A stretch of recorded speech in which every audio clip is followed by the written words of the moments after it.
පටන් ගන්නා මේ යුවතිය නේද? සාර්ථක වෙන්නේ කියලා ප්‍රථමයෙන්ම මොහොත දිනාට ප්‍රාර්ථනා කරනවා. ඒ වගේම නේද? සුබ මුහුණ දුන්නා. මොහොත දෙනාගේ ඉස්ලාමත් මේ අපේ ශේෂ්ත්‍රයේ නේද? කලා ශේෂ්ත්‍රයේ වැඩ කටයුතු කරන නේද? එහෙනම් මේ මනමාල කුමරිය නේද? ඒක නිසා මේ මනමාල කුමරියට අපි සමග මේ ඉන්න මේ ඥාතිවරු අපේ නර්තන ශාස්ත්‍රන පුරාණෝ අපේ ගුරුවරයෙක් එහෙනම් කොහොමද අද අපිට එක්ක මරණ කතාවක් මොකද ඒක තමයි කරන්න ඕනේ දැන් අපි කතා කරලා මේ ඉන්න අත්පුරු පරම්පරාව නේද දැකලා තියෙන්න පුළුවන් නැති වෙන්න පුළුවන් නේද මොකක්ද දකින්න බෑ නැති එහෙනම් නැතිද දැනගන්න නේද ඒක නිසා යුතුයට ආරාධනා කරනවා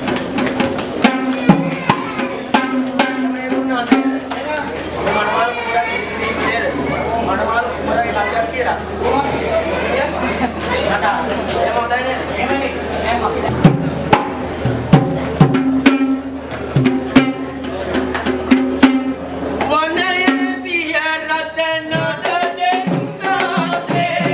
Why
බුදුරණාහි. එහෙම කොහොම පොරි කිව්වා. එහෙම නෙමෙයි හොඳම වැඩේ. ඒවනේ අපතනම අපේ නාටක ශිල්පී ඒක අධ්‍යක්ෂයන් ඇවිල්ලා ගුණ වර්ණනා කරලා තමයි වස්තු ස්තුරු කරන්නේ. කොහොම හරි. අද මනමාල කුමාරයා මේ වස්තු ස්තුරු කරේ මනමාල කොහොම